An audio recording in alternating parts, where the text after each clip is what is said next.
Allora, Marco Bonadei, grazie di essere qui con noi di Hotcorn. L'argomento di partenza, diciamo, è Comedians, è appena uscito in sala, Gabriele Salvatores, un grande regista, un grande film, e ci racconti un pochino com'è andata? Il set è molto ristretto, ci sono tanti attori bravi, insomma, è un'esperienza anche cinematografica interessante che si mischia con il teatro, tu che il teatro lo conosci bene. Assolutamente, è stata un'esperienza pazzesca, credo che non si ripeterà un'altra esperienza così per molto e molto tempo, anche perché si tende sempre poco a fare il teatro al cinema, almeno in Italia. All'estero abbiamo grandi esempi da Roman Polanski con Carnage, Venere in pelliccia, ce n'è parecchi. In Italia invece è poco frequentato come linguaggio. Gabriele ha avuto questa intuizione durante il lockdown di fare un film possibile in quelle condizioni ed è stato un gioiello, un'occasione unica perché potersi ritrovare un mese e mezzo insieme, fare gruppo, conoscersi, questa è stata la chiave di tutto il lavoro, grazie a una produzione strepitosa che ha permesso la tutela nei nostri confronti e nei confronti del lavoro e grazie a Gabriele Salvatores che insomma non ha bisogno di presentazioni, ma è stato davvero una scuola innanzitutto, una grande scuola e un'occasione per collaborare con delle persone splendide, dagli attori a tutta la troupe.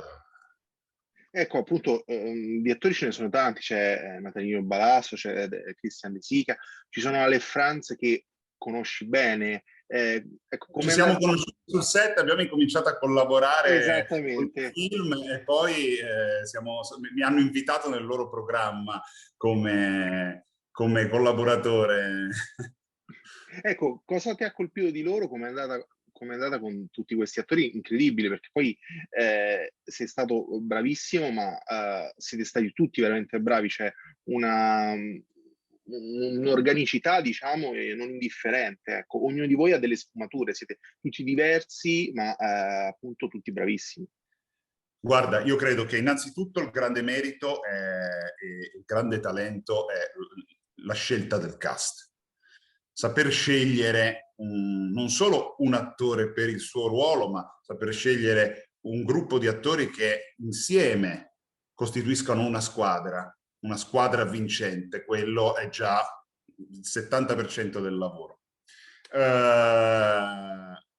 Poi devo dire che se le persone, poi la bellezza delle persone, quello fa tanto e qua di bellezza ce n'è tanta, nel senso che ci siamo trovati benissimo, siamo riusciti a fare squadra, a collaborare e innanzitutto il periodo di prove che abbiamo avuto a inizio film, si tratta di 2 settimane di prove, cosa che al cinema non accade praticamente mai. Gabriele ha avuto l'idea di convocarci per queste prove un po' alla Million Dollar Baby, come Clint Eastwood già aveva fatto, sia con Million Dollar Baby che con Gran Torino, insieme agli operatori e gli attori ha costruito un periodo di preparazione che poi ha facilitato, così come per noi, la realizzazione del film sul set. Un set unico, perché praticamente è girato tutto in una stanza, tranne le scene del locale e qualche esterno, che sono veramente pochi. Anche quello ha davvero collaborato nel farci entrare in questo mondo, in quest'ultimo giorno di scuola, una Mm. scuola notturna per comici. È stato prezioso, prezioso. Ecco, appunto, si parla di comici, nonostante il titolo, Comedians, non è una commedia, è un film, non è un film Assolutamente. comico. Si parla di È un comici, film comico.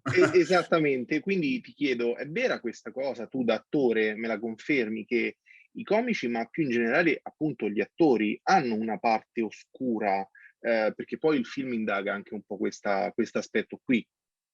ma come tutte le persone, come tutta la società, i suoi punti di luce e le sue zone d'ombra. E il film indaga particolarmente le zone d'ombra di ognuno di noi, questo bisogno di autoaffermazione, questo riscatto sociale, tra l'altro in un periodo storico in cui le persone davvero si percepisce questa esigenza di diventare qualcuno, qualcosa, di riscattarsi, davvero di ottenere un riconoscimento. Costi quel che costi per alcuni, per altri invece accontentandosi e scegliendo una strada più etica, più insomma conforme ai propri ideali o quello che è la propria cultura, gli insegnamenti che si è ricevuti ti portano a fare.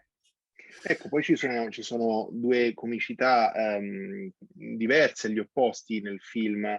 C'è Natalino Balasso, che è il vostro insegnante, che vi spinge a perseguire una comicità più, diciamo, intelligente, mentre c'è Christian De Sica, che poi è l'esaminatore, quello che poi vi offrirà un contratto, che predilige una risata più, ecco, Facile.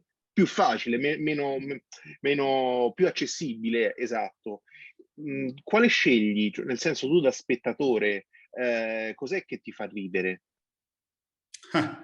Guarda, io penso che dipende dal contesto, dipende dal momento, c'è spazio per entrambe. È giusto che l'arte in tutte le sue forme, dalla comicità, ma non solo nella comicità, abbia il compito di far riflettere, non abbia il compito di dare risposte, ma ci sia anche spazio e sia fondamentale anche tutto ciò che è puro intrattenimento. Quindi personalmente non scelgo né una strada né l'altra. Mi interessano entrambe. Io impazzisco per i Griffin, ma al tempo stesso faccio teatro, anche teatro possiamo dire, di ricerca intellettuale, non lo so, comunque che porta con sé non solo il divertimento, ma anche si rivolge al cuore, all'intelletto delle persone, cerca di far fare un passo in avanti. Insomma, ha anche uno scopo sociale. Quindi penso che entrambi gli aspetti abbiano un loro valore, così come lo dimostrano sia Christian De Sica che Balasso per quanto sono convincenti i loro pensieri e i loro discorsi, parlo di discorsi e pensieri dei personaggi ovviamente, portati sul grande schermo in questo film. E in questo è un film che non dà risposte, ma che apre domande, e questo credo sia la grandezza di ogni operazione artistica, che porta con sé non delle chiusure ma delle aperture. Ecco, mi hai citato i Griffin, quindi ti chiedo, che fanno ridere anche a me tantissimo, sono irresistibili, è impossibile non ridere con i Griffin. Ti chiedo, c'è un film o un artista anche comico che prediligi dal punto di vista della risata? Sì, Louis C.K. da morire, mi fa impazzire dai suoi primi spettacoli agli ultimi. Come film, come cinema, beh, Mel Brooks mi ha fatto sempre molto ridere.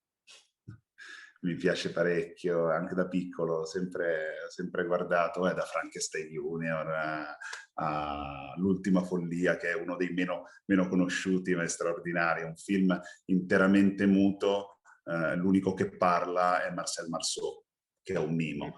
Quindi, una grande ironia. Vieni dal teatro, hai fatto cinema, hai fatto TV, ma vieni soprattutto dal teatro.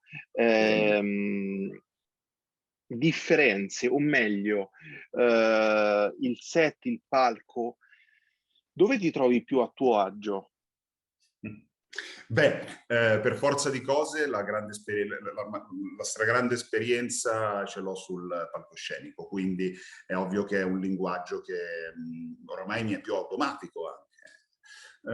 Trovo che siano entrambi molto affascinanti per motivi diversi. La camera entra nel dettaglio, ti dà l'opportunità di lavorare nel piccolo, di lavorare quello che in palco non riesci a scorgere. Il palcoscenico è interazione viva, è vita, è qui e ora. E quindi è anche molto più effimero, nel senso il palcoscenico, la serata muore lì, ma è la sua forza, proprio perché avviene nel qui e ora. Il cinema rimane. E a proposito sempre di teatro, di cinema, dopo Comedians, cosa stai preparando adesso? Hai già set pronti oppure palchi che ti aspettano? Innanzitutto abbiamo un debutto, il debutto di un monologo prodotto dal Teatro Elfo Puccini di Milano con la regia di Cristina Crippa, Nel Guscio, tratto dal romanzo di Ian McEwan, liberamente ispirato a un letto di Shakespeare, solo che tutto si svolge nell'utero materno di questa tale Trudy, che chiaramente rimanda a Geltrude. E il protagonista è un feto all'8° mese di gravidanza che sente voci, e le voci intorno a sé parlano di omicidio, di uccidere il padre. E lui tenta in ogni modo di intervenire. Certo che un feto non ha strada facile, non ha una vita facile nel cercare di sventare un omicidio, molto divertente, e dal 7 luglio sarà in scena qui a Milano. Prossimamente ho un Moby Dick alla prova di Orson Welles con la regia di Elio De Capitani, in coproduzione tra Elfo e Teatro Stabile di Torino. Una bellissima produzione che andrà in scena l'anno prossimo, e ci sono anche delle sorprese sul piano cinematografico che per ora però non possiamo ancora svelare. È mancato il palco, immagino, in questo anno pieno, eh? È mancato molto, sì. Però devo dire che la straordinaria occasione che ti dà un teatro come il Teatro dell'Elfo, con cui collaboro da 10 anni, è che non si fermano e non ci fermiamo. Nel senso che durante tutto il periodo di pandemia, esclusi i primi mesi, quelli di lockdown duro dell'anno scorso, si è prodotto, si è investito tanto, risorse, impegno, per creare qualcosa di nuovo in occasione delle riaperture. Infatti in questo momento, come c'è stata la possibilità di riaprire, siamo andati in scena con la ripresa di uno spettacolo che ha avuto molto successo, che è Lo strano caso del cane ucciso a mezzanotte. Adesso ha debuttato The Laramie Project, un lavoro meraviglioso di Ferdinando Bruni e Francesco Frongia, e come ti dicevo ci sono in cantiere diversi spettacoli che andremo a portare sulla scena. Ottimo. Ultima cosa, Marco, il film parla anche di libertà e compromessi, un pochino prima hai accennato la cosa. Un attore, un comico, un artista in generale deve perseguire la libertà oppure è giusto che ogni tanto debba cedere anche ai compromessi? È ovvio che i compromessi spesso ti aiutano nel raggiungimento di tanti obiettivi, ma la libertà è necessaria, è assolutamente necessaria per un artista con la A maiuscola. Beh, di volta in volta uno deve trovarsi a scegliere. Idealmente ti dico libertà. Poi è ovvio che i compromessi servono anche per poter essere ascoltati nella propria libertà.